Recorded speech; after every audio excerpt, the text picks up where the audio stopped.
While pastoring, I loved cars. I loved to drive.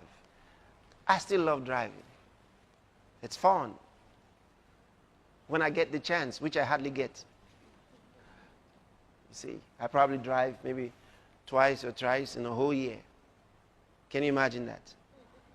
And then this driving I'm talking about, just a few, you know. I love to drive. I liked it. I enjoyed it. So there was that year, several years ago.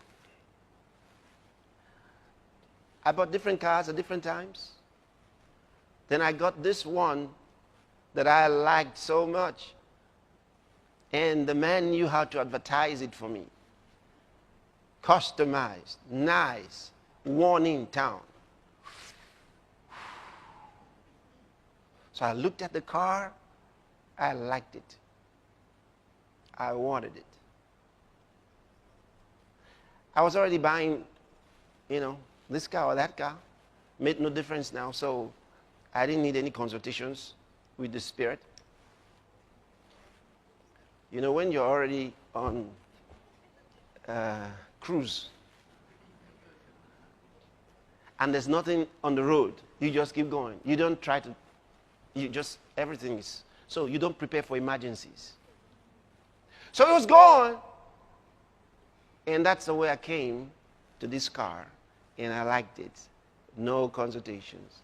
And I paid more for that car than any other 3 cars put together before then.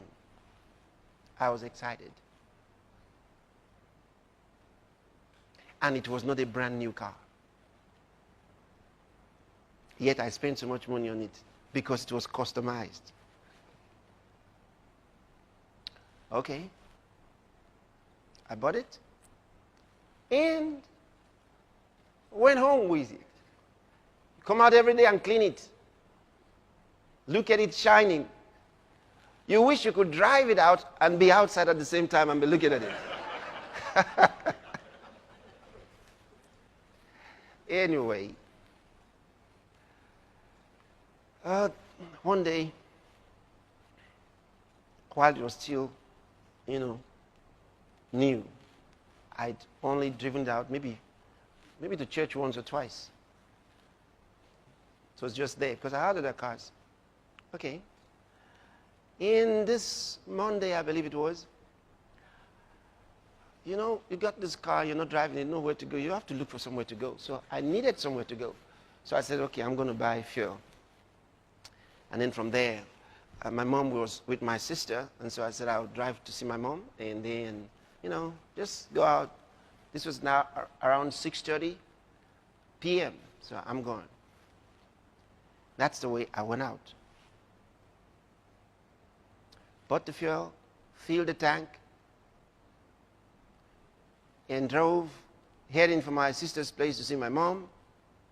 Stopped on the way at this supermarket that I'd been to several times. I thought, okay, let me buy some things to take there. As I stopped, before I could come out of the car, another car stopped beside me, and some guys jumped out with guns. 2 of them in front of me just releasing bullets into the air. They were just like, it was fun for them. They just stood there.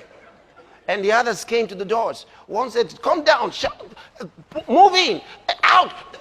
They were giving all kinds of commands. I didn't know where I was.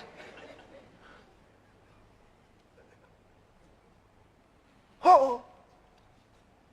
Before I knew what was happening, they opened the back door and said, get inside. The other one opened the boot to get inside. Everywhere. Come out. Where are you?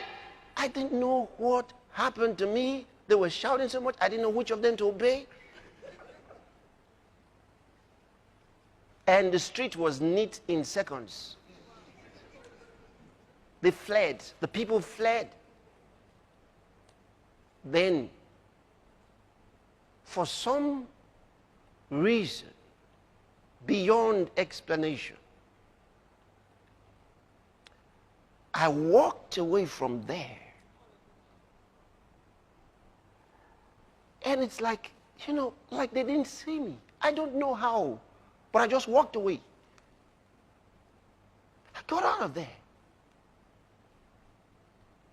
The guy had opened the door and asked him to enter. And if you knew about how they used to steal those days, they'll ask the person to get into the boot, they'll carry the owner of the car away and drop him somewhere. Give him a ride, drop him somewhere. If they didn't kill him. So, I just walked away into the house that was, where the shop was. And they were still shooting, and then they drove the car away. Still unclear to me how I got out of that place. Now, my car was gone. I'm going to see my mom. Now I'm walking. I didn't even remember whether I was to buy anything anymore. The car was gone, the money, whatever, everything was gone. Now, as I walk down the street, and here's the reason for this story. As I walk down the street, all by myself, like this, a thought hit me. A moment ago, you were riding a big car. Now, you're walking in the street like anybody else.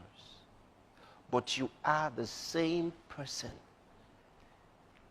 At that moment, everything, every desire, every fascination with cars and all of those things left me. I lost interest in all those things instantly. It's like a miracle. Something you can't explain. I lost interest in all of those things at once. I said, a moment ago you were there in that car, and right now you're walking like anybody else in the street. But you are the same person. A man's life doesn't consist in the abundance of things he possesses.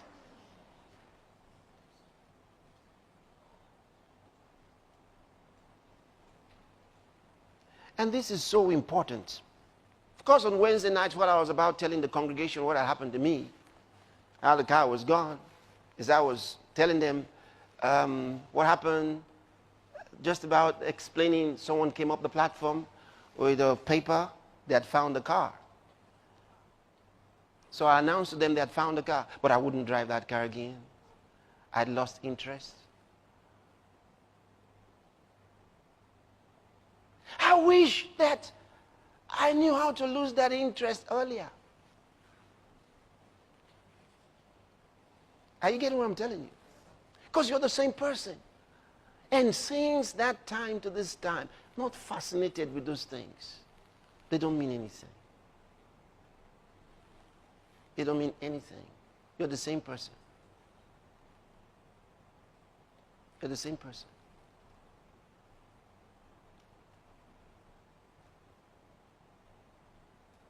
Don't wish for those things.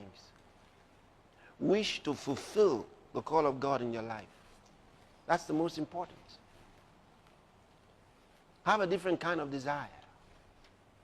Nothing in this world satisfies. Nothing.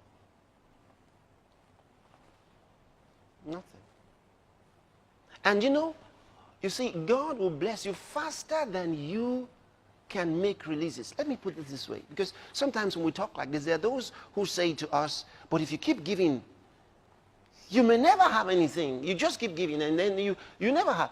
The point is this: what God doesn't want is for anything to have you. We give. I give all the time.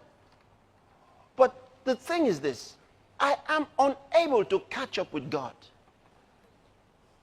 Before I have time to make my calculations, He's beaten my figures. And in everything. No wonder He said that seed time, He said, will overtake that harvest. And the harvest will what? Overtake the seed time. Such that you find yourself before the harvest, another seed time has come. And while you are still